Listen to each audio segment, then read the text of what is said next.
السلام عليكم ورحمة الله وبركاته. ازيكم يا فريدات؟ اخباركم ايه؟ يا رب تكونوا دايما في افضل حال. الفيديو بتاع النهاردة ده هتكلم معاكم على منتجين استخدمتهم الفترة اللي فاتت لعلاج حاجز البشرة المتضرر. انا عندي حاجز بشرة متضرر بقالي اكتر من سنة. ده حصل لي بسبب كتر التقشير وبسبب استخدام المنتجات بتاعة البشرة الدهنية اللي هي بتبقى مليانة للأسف مواد فعالة في الغسول وفي السيرم وفي المرطب وفي واقي الشمس. كل المنتجات دي بيبقى فيها مواد فعالة، فالبشرة بتجهد منها جدا وبتبوظ. للأسف قعدت فترة طويلة جدا بعاني من الحبوب اللي بتتكرر عليا دايما على مختلف انواعها، بقى منها حبوب، منها فسافيس، منها معرفش مين. فقلت استخدم الحاجات اللي معظم الدكاترة على السوشيال ميديا بيتكلموا عنها ان هي بترمم حاجز البشرة علشان ما تطلعش منها حبوب. فانا هكلمكم النهاردة عن المنتجين دول. واحد فيهم هو المنتج ده اسمه ديرما اكتيف اكتي ريبير، مشهور جدا يعني واقتصادي كمان، سعره مش غالي. انا كنت جايباه تقريبا ب 139 او 129 مش عارفة، يعني في الحدود دي. فهو 50 ملي وبالسيكة، يعني اللي هي المادة اللي بيقولوا ان هي بتعيد بناء الجلد مرة تانية. والمنتج التاني اللي هتكلم معاكم عليه هو المنتج ده من ايفا كلينيك، شركة ايفا، هو النايسيناميد فيس سيرم. ده على هيئة سيرم علشان قلت يمكن وشي مش مستحمل الكريم، وده كريم خفيف على اساس ان هو جل بقى وبيستخدم لعلاج حاجز البشرة عشان اخيرا بقى اخلص من الحبوب. فهبدأ لكم باللي انا استخدمته الاول. اللي انا استخدمته الاول كان الديرما اكتف ده. انا جبت منه 2، جبت الاول ده وبعدين لما لقيته ان هو لسه ما جابش التأثير اللي انا طالباه منه قلت اجيب منه واحد تاني. بصوا، هو مكتوب عليه كريم لإعادة تجديد البشرة المجهدة بعد تعرضها لعوامل خارجية مثل جلسات التقشير والليزر. يعمل على تهدئة وترطيب البشرة، هو بيهدي وبيرطب البشرة، ده حقيقي. ومنحها مرونة مع الاستخدام، وده حقيقي برضو. لكن هل هو بعد كده طريقة الاستخدام بقى وكده، فهل هو بيعالج فعلا حاجز البشرة المتضرر؟ الحقيقة ان هو ما بيعملش كده. هو للأسف من مكوناته الشيا باتر، وفي مجموعة اويلز تانية، مجموعة زيوت تانية بعدها. هبقى احط لكم المكونات بتاعته كلها في الديسكريبشن علشان تعرفوا المكونات بتاعته بالظبط. فالحد اللي عنده حاجز بشرة متضرر ده غالبا بيبقى بشرته يعني مجهدة وتعبانة، مش هتقدر ان هي تستحمل ال كمية الزيوت دي كلها. او يمكن لو حد بشرته جافة كان ممكن ينفع كويس جدا معاه. انا الصراحة هو كان كويس معايا وبيدي مرونة وشكله حلو على وشي، لكن بعد فترة للأسف لقيته عمال بيطلع لي حبوب هنا واحيانا هنا واحيانا هنا. المهم ان انا بستخدمه اساسا علشان ما يطلعليش حبوب، لقيته ان هو بيطلع لي حبوب بس اللي هي الفسافيس الصغيره دي، والحبوب التانية كانت بتطلع برضو. يعني انا عايزه اخلص من الحبوب الكبيره، طلعت لي الفسافيس معاها عشان تونسها كده.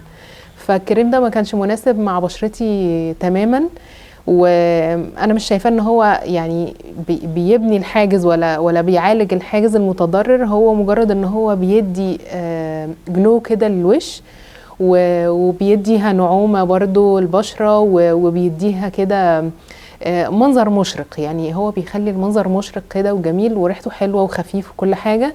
لكن هو للأسف بيطلع حبوب وما كانش كويس معايا خالص، حتى مع تقليلي استخدام ليه، يعني ان انا قللت الاستخدام ليه برضو ما حسيتش ان هو كان كويس معايا. وهو على فكرة من الأخطاء اللي بيقولوها الدكاترة ان هو بيستخدم كمرطب.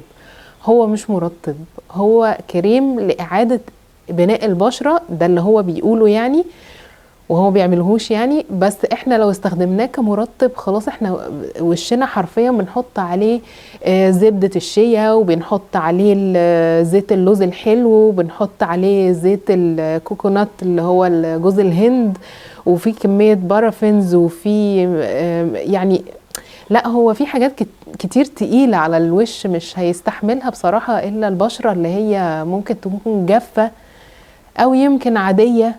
المختلطة لأ، البشرة الدهنية لأ. فللأسف هو تجربتي معاه ما كانتش كويسة خالص. لو حد تجربته معاه كانت حلوة ياريت يقول في الكومنتس، ويقول انا بشرتي نوعها كذا يا جماعه وانا استخدمته بطريقه فلانيه وكان كويس، يمكن هو ما نفعش معايا، يمكن ينفع مع حد تاني منكم. ف ارجوكم ما تنسوش ان انتوا تشاركوا برايكم في الكومنتس. المنتج التاني اللي هكلمكم عليه هو المنتج بتاع النايسيناميد من شركه ايفا. ده شكله، ده شكل الازازه، هي فاضيه.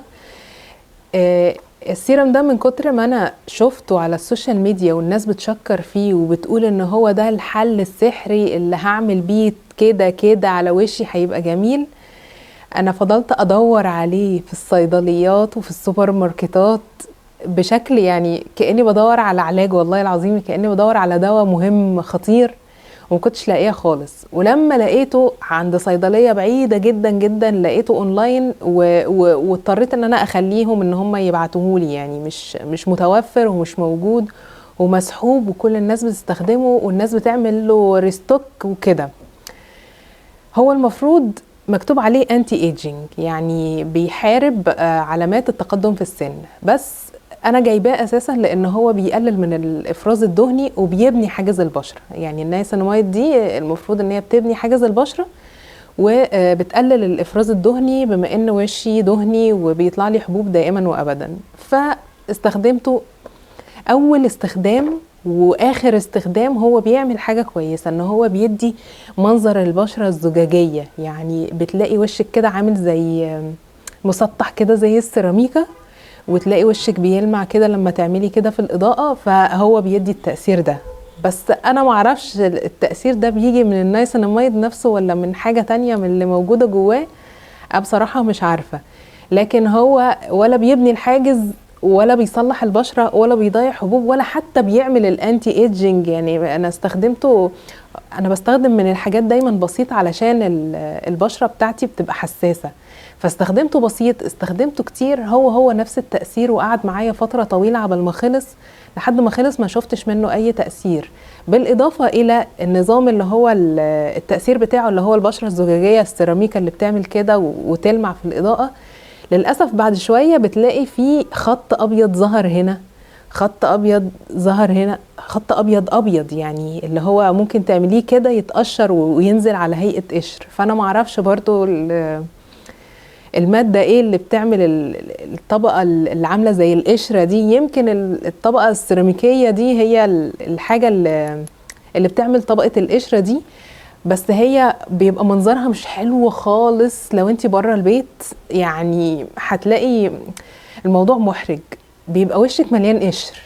مش عارفة التأثير ده هل هو حصل معايا انا بس ولا حصل مع حد تاني، بس انا من كتر ما كنت مش لاقياه اساسا في الاماكن اللي حواليا، حتى كنت دورت عليه في السوبر ماركت برضو، ولقيت كل السيرامات بتاعت شركة ايفا اللي هي اخوات ده، عندهم سيرامات تانية كتير كده، كولاجين ومش عارفة فيتامين سي وحاجات كده، لكن ده ما كانش موجود. فانا قلت بقى يبقى ده اللي عليه العين والنية بقى، وهو اللي بيجيب من الاخر. للأسف ما عملش اي حاجة خالص، وزعلت على الفترة اللي انا دورت عليه فيها.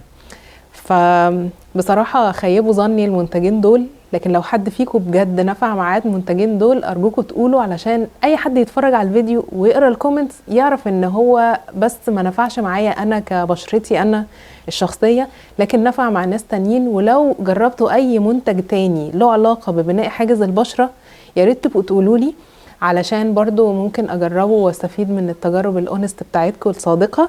وما تنسوش لو عجبكم الفيديو تعملوا لايك، واشوفكم ان شاء الله في فيديو جديد. شكرا ليكم، سلام عليكم.